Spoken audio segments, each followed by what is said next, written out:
Hello बच्चों, कैसे हो तुम लोग। आज हम लोग एक फिर से बहुत ही इंपॉर्टेंट चैप्टर शुरू करने वाले हैं जिसका नाम है स्टैटिस्टिक्स। पिछले क्लास में भी हम लोग बात किए थे कि बहुत सारे ऐसे छोटे छोटे चैप्टर हैं जैसे sets, relation, mathematical reasoning, statistics. छोटा छोटा चैप्टर 1 से 2 क्लास पढ़ के 4 मार्क्स हम लोग सिक्योर कर सकते हैं। तो उसी तरह का ये भी एक चैप्टर है। तो देखते हैं हम लोग। आज हम लोग पूरा का पूरा उसका थ्योरी देखेंगे, फिर अगले क्लास में एक क्लास में उसका प्रॉब्लम देखेंगे। ठीक है, तो स्टार्ट करते हैं। चैप्टर का नाम है स्टैटिस्टिक्स।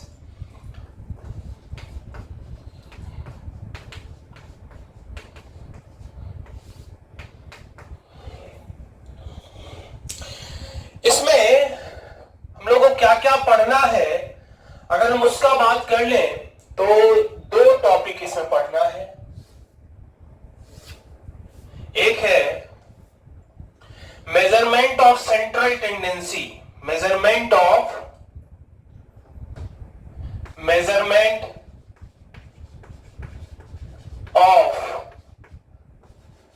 Central tendency. और दूसरा जो टॉपिक है वो है measure of dispersion, measure of dispersion. ये 2 टॉपिक है। अगर मेजरमेंट ऑफ सेंट्रल टेंडेंसी का बात करें तो इसमें हम लोग को पढ़ना है मीन, मीडियन और मॉड, जो कि ऑलरेडी हम लोग 10th क्लास में ये सब चीज एक बार पढ़े हुए थे। थोड़ा सा चेंज करके हम लोग पढ़ेंगे। मीन, मीडियन और मॉड के बारे में हम लोग 10th में भी पढ़े थे और आज भी पढ़ेंगे। वैसे ही मेजर ऑफ डिस्पर्शन में फर्स्ट है रेंज, दूसरा है quartile deviation, quartile deviation, third one is mean deviation, mean deviation, fourth one is standard deviation, standard deviation, and fifth one is variance, variance. So ये 2 टॉपिक बेसिकली है हमारे statistics syllabus में। एक है measurement of central tendency, measurement of central tendency, और दूसरा क्या है measure of dispersion, measure of dispersion. इस 2 टॉपिक में जो मेजरमेंट ऑफ सेंट्रल टेंडेंसी है उसमें 3 टॉपिक मीन, मीडियन और मॉड के बारे में पढ़ना है, और जो मेजर ऑफ डिस्पर्शन है उसमें 5 topic range, quartile deviation, mean deviation, standard deviation और वेरिएंस के बारे में पढ़ना है। तो हम लोग स्टार्ट करते हैं। अब कहां से? तो स्टार्ट करेंगे हम लोग मीन से स्टार्ट करते हुए। पहले मीन पढ़ेंगे, फिर मीडियन पढ़ेंगे, फिर मॉड पढ़ेंगे, इस तरह से। उसके बाद रेंज। टोटल 10 टॉपिक है, 1 2 3 4 5 6 7 8, और मीन, मीडियन, मॉड हो गया। अगर मीन में भी बात करें तो AMGMHM है कि नहीं? तो स्टार्ट हम लोग करते हैं मीन से। ठीक है, तो इसको हम लोग मिटाते हैं, आगे बढ़ते हैं। सो फर्स्ट टॉपिक है अपना मीन। मीन क्या होता है?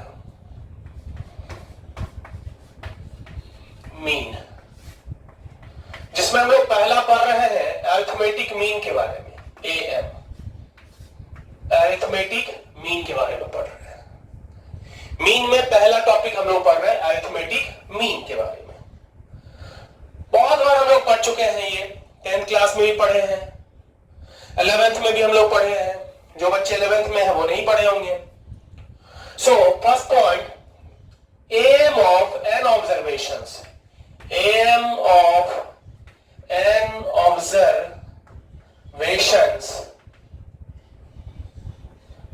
x1 x2 x3 dot dot dot xn,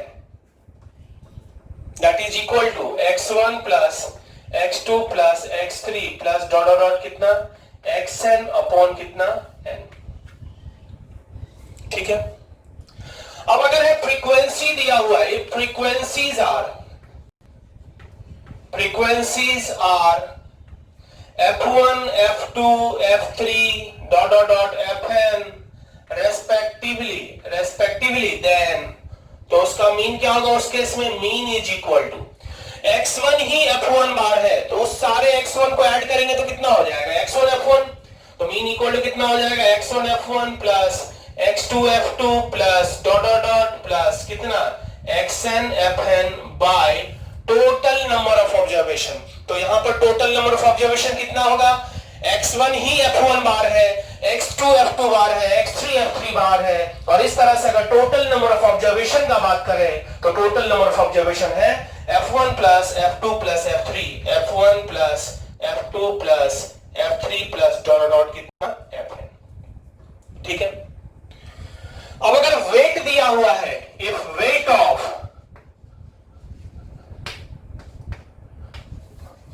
x1 x2 x3 dot dot xn r, इस सारे ऑब्जर्वेशन का वेटेज दिया हुआ है w1 w2 w3 dot dot dot wn, then their weightage mean, their weightage mean is equal to कितना? x1 w1 plus x2 w2 plus dot dot dot xn wn by total weight. Total weight कितना है? w1 plus w2 plus w3 plus dot dot कितना? wn। तो ये हम लोग बात किस में कर रहे थे? अरिथमेटिक मीन का। वैसे ही अगर हम बात करें ज्योमेट्रिक मीन का बात कर रहे हैं। ज्योमेट्रिक मीन 11th क्लास में जो बच्चे हैं वो ऑलरेडी पढ़ेंगे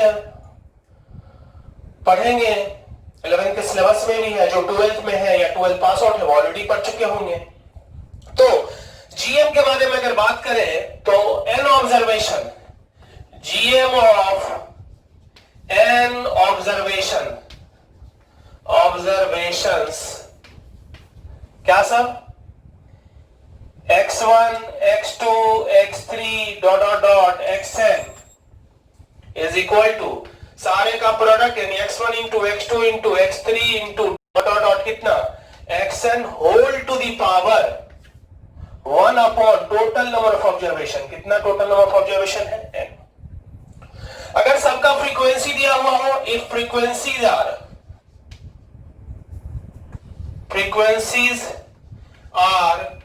f1 f2 f3 dot dot कितना? fn। सारे का फ्रीक्वेंसी दिया हुआ है, जितना भी ऑब्जर्वेशन है सबका फ्रीक्वेंसी दिया हुआ। जैसे यहां पर फ्रीक्वेंसी दिया हुआ था तो चूंकि यहां ऐड होता है तो इसलिए x1 को जब हम f1 बार ऐड करेंगे तो क्या आ रहा था? x1 f1, x2 को f2 बार ऐड कर रहे थे तो x2 f2, लेकिन यहां क्या होता है? प्रोडक्ट, और x1 f1 बार है तो क्या हो जाएगा? देन ज्योमेट्रिक मीन क्या होगा? gm is equal to x1 f1 bar है तो x1 का पावर f1 इंटू x2 का पावर f2 इंटू x3 का power f3 into dot dot dot कितना? xn to the power fn whole to the power 1 by, power को इससे दे रहे हैं 1 बाय कितना? Total number of observation n1 plus n2 plus dot dot कितना? nn। या n1 से लेके कहां तक है? f1 बार है तो टोटल फ्रीक्वेंसी तो हो गया f1 plus f2 plus dot dot कितना? fn। ये टोटल फ्रीक्वेंसी। क्लियर है?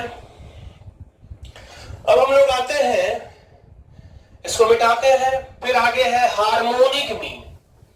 हार्मोनिक मीन क्या होता है उसको देखते हैं। HM harmonic mean. So first point, HM of n observations, HM of n observations x1 x2 x3 dot dot dot कितना? xn, that is equal to कितना हो जाएगा? n by 1 by x1 plus 1 by x2 plus 1 by x3 plus dot dot कितना? 1 bye xn।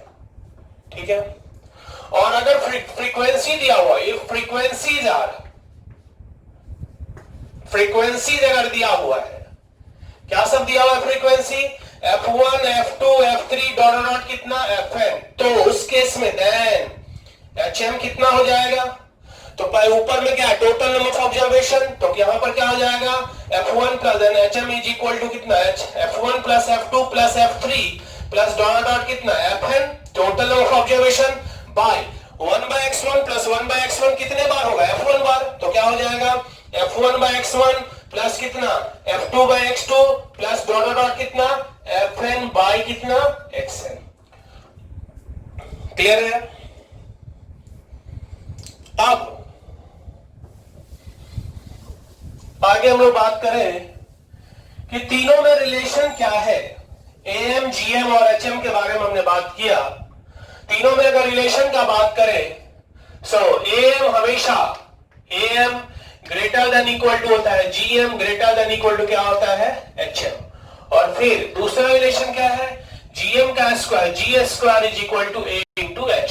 सो GM का square is equal to AM into कितना HM. किसी भी दो नंबर का एएम हमेशा बड़ा या बराबर होता है जीएम से और GM greater than equal to कितना होता है एचएम। और जीएम का स्क्वायर हमेशा product of AM and HM के बराबर होता है। क्लियर है? इतना लिखा जाए। नेक्स्ट पॉइंट है अपना मीडियन क्या होता है। मीडियन अभी डेटा दो तरह का होता है। डेटा है क्या दो तरह का। क्या सर? एक डिस्क्रीट और दूसरा क्या कंटीन्यूअस। डेटा होता क्या है collection of information, collection of facts और इंफॉर्मेशन, कलेक्शन ऑफ फैक्ट्स और information, short form information. Discrete data क्या होता है या रैंडम, जैसे 1 3 5 7 ये हुआ डिस्क्रीट डेटा। कंटीन्यूअस क्या होता है तो कुछ इस तरह से क्लास, ये हो गया class, frequency, class, frequency, cumulative frequency CF, cumulative frequency. 0 से 10, 10 से 20, 20 से 30, 30 से 40, 1 3 2 1 1 3 2 1 cumulative frequency 1 1 plus 3 4 4 plus 2 6 6 plus 1 कितना 7 है ना। सो टोटल फ्रीक्वेंसी कितना है 7। तो अभी हम लोग बात करेंगे डिस्क्रीट के लिए मीडियन क्या होगा और कंटीन्यूअस के लिए मीडियन क्या होगा। दो अलग अलग टाइप में मीडियन क्या होता है उसका हम लोग बात करेंगे। सो पहला for discrete data, discrete data के केस में मीडियन क्या होता है। सो डेटा को एक ऑर्डर में, पर्टिकुलर ऑर्डर में अरेंज करेंगे, या तो इंक्रीजिंग ऑर्डर में या डिक्रीजिंग ऑर्डर में, और किसी ऑर्डर में अरेंज करने के बाद जो मिडिल टर्म होता है that is called median. So it is the middle term, it is the middle term after arranging data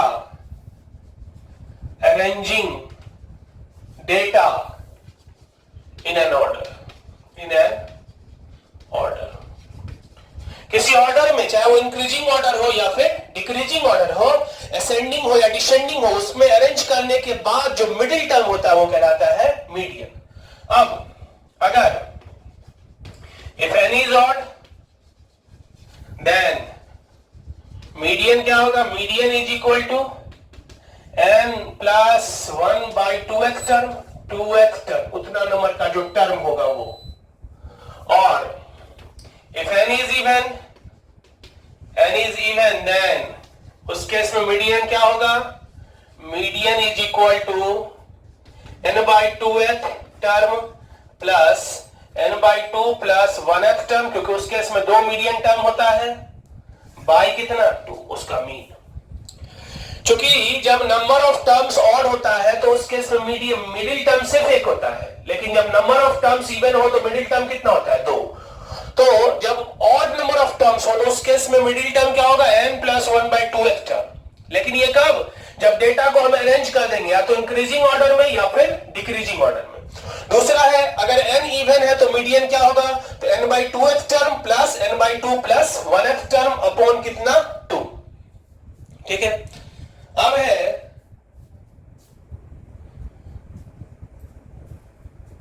अगर कंटिन्यूअस डेटा हो तो उस केस में मीडियन क्या होता है। दूसरा for continuous data, for continuous data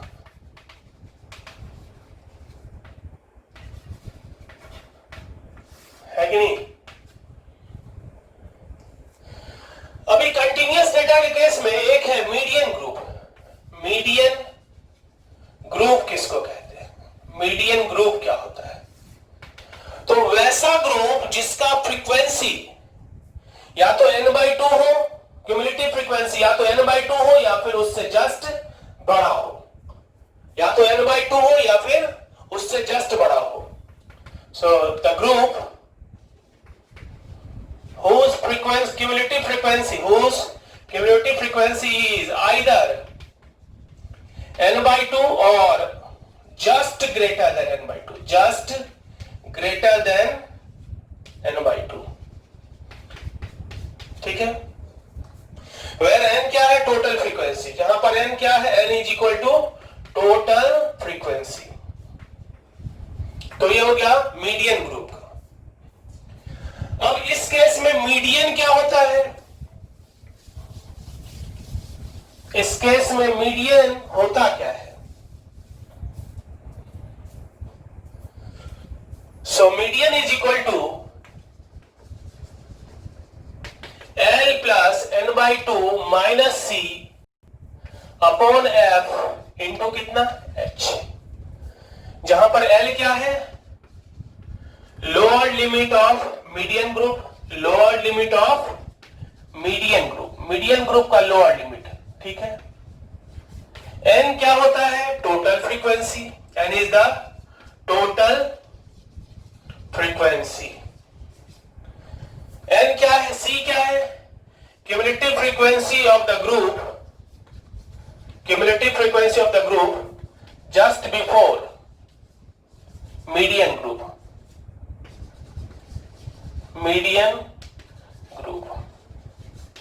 f क्या है, frequency of median group, frequency of median group, median group.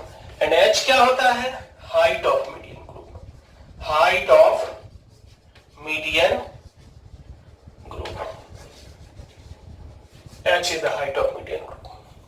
So continuous data में पहला एक टर्म हमने क्या पढ़ा, मीडियन ग्रुप। मीडियन ग्रुप क्या होता है, वैसा ग्रुप जिसका उस cumulative frequency CF is either n/2, या तो n/2 हो या फिर जस्ट उससे बड़ा हो, तो वैसे ग्रुप को क्या कहेंगे, मीडियन ग्रुप। और उस केस में मीडियन बराबर क्या होता है, L plus n/2 minus C upon F into कितना H, जहां L क्या है, जो मीडियन ग्रुप होगा उसका lower limit, N is the total frequency, C क्या है, cumulative frequency of the group, लेकिन मीडियन ग्रुप का नहीं, उससे जस्ट पहले वाले ग्रुप का, और F है frequency of the median group and H is the height of the median group. ठीक है,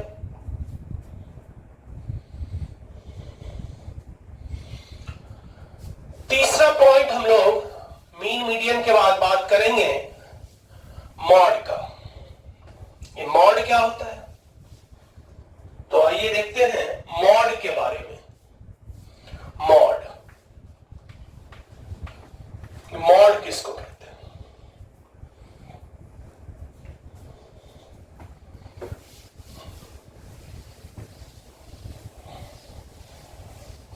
सो मॉड होता है वैसे फ्रीक्वेंसी, ऑब्जर्वेशन को मॉड कहते हैं जिसका फ्रीक्वेंसी सबसे अधिक हो। It is the observation, it is the observation which has highest frequency, वैसा ऑब्जर्वेशन जिसका फ्रीक्वेंसी सबसे ज्यादा हो दैट इज कॉल्ड क्या? मोड। जिसका फ्रीक्वेंसी सबसे अधिक हो वो कहलाता है क्या? मोड। ठीक है। अब फॉर, ये था फॉर, लेकिन ये तब होता है जब for discrete data, discrete data, discrete data में जब बात करेंगे तो ये होता है। दूसरा अगर बात करें for continuous data, for continuous data, continuous data के लिए मोड क्या होता है? तो इसमें एक टर्म फिर से आ गया, model class. Model class, model class वैसे क्लास को कहते हैं जिसका फ्रीक्वेंसी सबसे अधिक हो। The class whose frequency is maximum, whose frequency is maximum, वैसा क्लास जिसका फ्रीक्वेंसी सबसे अधिक हो वैसे क्लास को क्या कहते हैं? मॉडल क्लास कहते हैं। ठीक है। अब इस केस में फ्रीक्वेंसी मोड बराबर क्या होता है? L plus F1 minus F0 by 2F1 minus F0 minus F2 into कितना? H। L क्या है? L is the lower limit of modal class. तीन तरह का फ्रीक्वेंसी है, F1, F0 और F2। F1 क्या है? F1 बीच वाला है। F1 is the frequency of modal class, frequency of modal class. F0 उससे ठीक पहले, 1 से पहले, तो frequency of class just before modal class, just before modal class. F2 क्या है? Frequency of class just after modal class. और H क्या है? Height of modal class, height of क्या? Modal class. तो इस तरह से मॉड के बाद, मॉड दो तरह से हमने पढ़ा। डिस्क्रीट डेटा, जहां पर डिस्क्रीट डेटा के केस में वो ऑब्जर्वेशन मॉड कहलाता है जिसका फ्रीक्वेंसी सबसे ज्यादा हो। और कंटीन्यूअस डेटा के लिए बात करें तो एक टर्म है मॉडल क्लास, वैसा क्लास जिसका फ्रीक्वेंसी सबसे अधिक हो that is called model class. और उस केस में मॉड का formula L plus F1 minus F0 by 2F1 minus F0 minus F2 into कितना? H। अब अगर बात करें तीनों के बीच में रिलेशन का, तो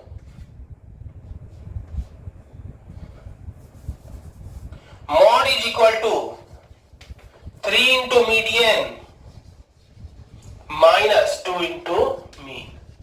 mode is equal to 3 into median minus 2 into mean. तो इस तरह से हम लोग बात किए अभी तक, क्या? मीन के बारे में बात किए, मीडियन के बारे में बात किए और मॉड के बारे में बात किए। और ये सारा चीज हम लोगों को पढ़ना था किसमें? मेजरमेंट ऑफ सेंट्रल टेंडेंसी में। पहले हम लोग बात कर चुके हैं क्या क्या पढ़ना है। तो दो चीज पढ़ना था, मेजरमेंट ऑफ सेंट्रल टेंडेंसी और दूसरा मेजर ऑफ डिस्पर्शन, जिसमें सेंट्रल टेंडेंसी में 3 टर्म पढ़ना था, मीन, मीडियन, मॉड। अब अगर हम लोग आगे बात करेंगे तो क्या बात करेंगे? मेजर ऑफ डिस्पर्शन का। ठीक है, इस पे उतारा जाए। अगला पॉइंट हम लोग का है measure of dispersion, measure of dispersion, जिसमें फर्स्ट पॉइंट क्या था? रेंज।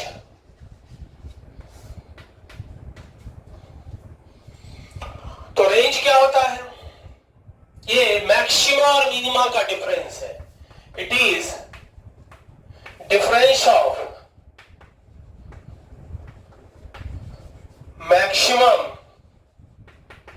And minimum. मैक्सिमम जो है वो और मिनिमम जो है वो उसका डिफरेंस कहलाता है रेंज। दूसरा है क्वार्टाइल डेविएशन। क्वार्टाइल डेविएशन, ये क्वार्टाइल डेविएशन क्या होता है? सो QD शॉर्ट फॉर्म में is equal to Q3 minus Q1 by 2, where Q1 is equal to n plus 1 upon 4th observation. Observation, इतना नंबर का जो ऑब्जर्वेशन होगा वो, इसका ये वैल्यू नहीं, इतना नंबर का जो ऑब्जर्वेशन होगा वो, और Q3 बराबर इसी का तिगुना 3 times n plus 1 by 4th observation. Fourth observation, यानी अगर इसका वैल्यू 5 आया तो पांचवा जो ऑब्जर्वेशन होगा वो, ठीक है। So that is called quartile deviation. तीसरा mean deviation. Mean deviation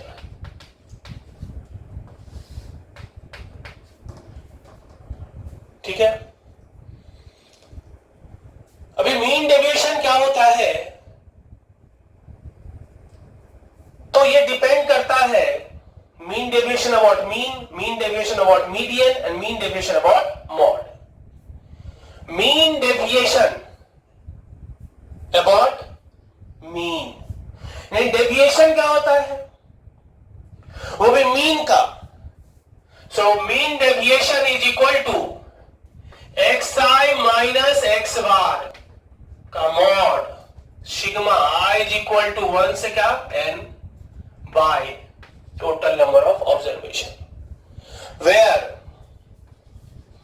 x bar क्या है, या तो मीन है या मीडियन है या मॉड है।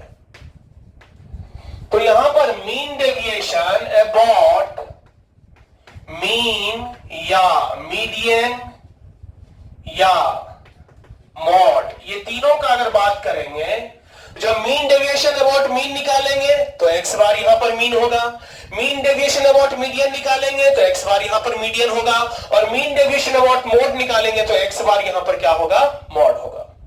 क्लियर है।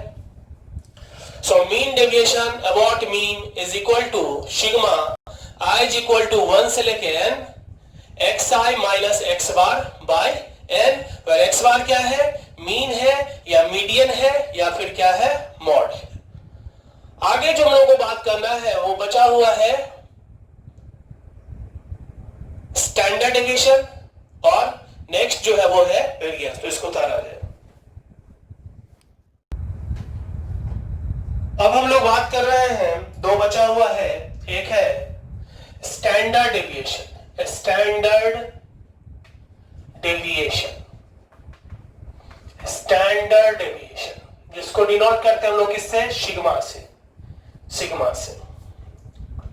तो ये क्या होता है, sigma is equal to sigma xi minus x bar का whole square by n, by क्या, n, ये सिग्मा। और दूसरा formula sigma xi by n का whole square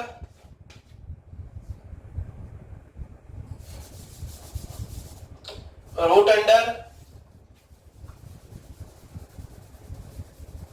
sigma xi square by n minus sigma xi by n का whole square. Square का mean minus mean का square. This is the standard deviation denoted by क्या, sigma. ठीक है, ये important, थोड़ा ज्यादा इंपॉर्टेंट फॉर्मूला जो कि हमेशा यूज होता है। अब है वेरिएंस। वेरिएंस क्या होता है, इट इज, जिसको डिनोट करता है सिग्मा स्क्वायर से। So it is a square of S D. Standard deviation का स्क्वायर होता है तो बस रूट हट जाएगा। So sigma square equal to क्या हो जाएगा, sigma xi minus x bar का होल स्क्वायर बाय कितना n, और that is equal to sigma xi square by n minus sigma xi by n का क्या, होल स्क्वायर। ठीक है। अब कुछ इंपॉर्टेंट पॉइंट है जिससे कि क्वेश्चन बनता है, वो पॉइंट सबका हम लोग बात कर ले पहले, जिससे ही क्वेश्चन मैक्सिमम चीज वही यूज होगा। तो पहला पॉइंट जो है वो ये कि variance of xi plus k is equal to variance of xi मतलब अगर ऑब्जर्वेशन में कुछ ऐड करें या घटाएं तो कोई चेंज नहीं होगा वेरिएंस में, लेकिन variance of k x i is equal to k square into variance of x i. मतलब अगर ऑब्जर्वेशन में के से मल्टीप्लाई होगा तो रिजल्टेंट का जो वेरिएंस होगा वो उस पुराना वाला जो वेरिएंस होगा उसका के स्क्वायर टाइम्स होगा। ऐड करेंगे तो कोई चेंज नहीं होगा, सब्ट्रैक्ट करेंगे तो कोई चेंज नहीं होगा, लेकिन अगर मल्टीप्लाई होगा तो चेंज कर जाएगा। कितना टाइम्स? के स्क्वायर टाइम्स। अब देखो दो डेटा सेट है अपने पास, बहुत important point, third most important. Data one, दो डेटा सेट है, डेटा वन और दूसरा क्या है? Data two. इसमें नंबर ऑफ ऑब्जर्वेशन, मीन और वेरिएंस। नंबर ऑफ ऑब्जर्वेशन इसमें है n1, मीन है x1 बार और वेरिएंस है कितना? Sigma 1 square. इसमें है n2, मीन है x2 बार एंड वेरिएंस का सिग्मा 2 स्क्वायर। तो दोनों का जब कंबाइंड मीन करेंगे तो क्या होगा? डेटा को मिला दिए तो कंबाइंड डेटा का मीन, यानी मीन ऑफ कंबाइंड डेटा, दोनों डेटा को मिला दिए। पहले n1 और n2 ऑब्जर्वेशन था, अब टोटल नंबर ऑफ ऑब्जर्वेशन कितना हो गया? n1 plus n2। तो कंबाइंड डेटा का जो मीन होगा वो क्या होगा? n1 x1 बार प्लस कितना? n2 x2 बार बाय कितना? n1 plus n2। ठीक है। और combined variance sigma 1 2 square is equal to n1 sigma 1 square plus n2 sigma 2 square plus n2 d1 square plus n2 d2 square by n1 plus कितना? n2। Where d1 क्या है? d1 is equal to x1 bar minus x12 bar and d2 क्या है? x2 बार minus x12 बार। यानी combined जो mean है उससे कितना का डिफरेंस है वो है हमारा d1 क्या है? d1 जो है वो डिफरेंस है मीन का अबाउट कंबाइंड मीन, और d2 का मतलब डेटा 2 का जो मीन है उसका डिफरेंस किसके अबाउट? कंबाइंड मीन के अबाउट। तो ये जो अभी हम लोग सबसे लास्ट में लिखे हैं वो बहुत इंपॉर्टेंट है, बिना इसके कोई भी क्वेश्चन नहीं के बराबर बनेगा, ये समझ लो। ठीक है, तो सबसे ज्यादा इंपॉर्टेंट यही नोट पॉइंट है। हम फिर से एक बार बात कर लेते हैं। अगर ऑब्जर्वेशन है x1 x2 x3 dot dot xn, और अगर हम हर एक ऑब्जर्वेशन में कुछ ऐड कर दिए या सब्ट्रैक्ट कर दिए तो ऑब्जर्वेशन में के वेरिएंस में कोई चेंज नहीं होगा। लेकिन अगर मल्टीप्लाई करते हैं के से तो वेरिएंस क्या हो जाएगा? के स्क्वायर टाइम्स चेंज हो जाएगा। दूसरा जो है वो दो तरह का डेटा अपने पास, डेटा वन और डेटा टू। पहला डेटा में नंबर ऑफ ऑब्जर्वेशन है n1, दूसरे में है n2। पहले का मीन है x1 बार, दूसरे का है x2 बार।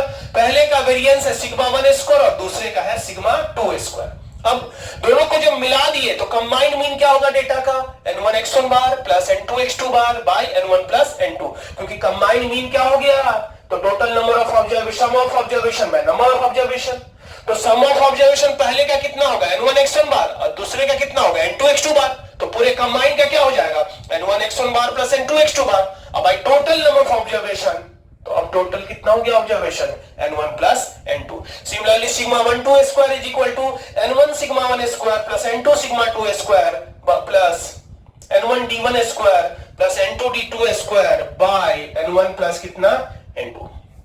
जहां d1 क्या है? डिफरेंस ऑफ, d1 का मतलब difference of mean of combined data, mean of combined data about first data.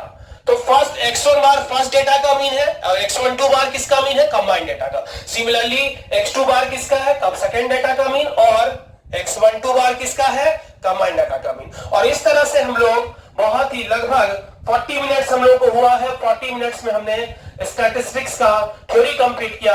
अब फिर से हम लोग अगले क्लास में आएंगे प्रॉब्लम के साथ, और तब तक आप लोग इसको याद करके आइएगा। और पहले फिर से एक बार हम लास्ट बार जाते आते बता दें कि ये जो टॉपिक की नोट पॉइंट है वो बहुत ही इंपॉर्टेंट है और ऑलमोस्ट हर एक सवाल में इसका यूज होता है। हो सकता है बिना क्वेश्चन में पेन लगाए ही सवाल बन जाए। मोस्टली सवाल 50% सवाल ऐसा होता है जिसमें बिना क्वेश्चन, बिना पेन लगाए ही क्वेश्चन बन जाता है। ठीक है, तो मिलते हैं अगले क्लास में प्रॉब्लम के साथ। ठीक है, थैंक यू।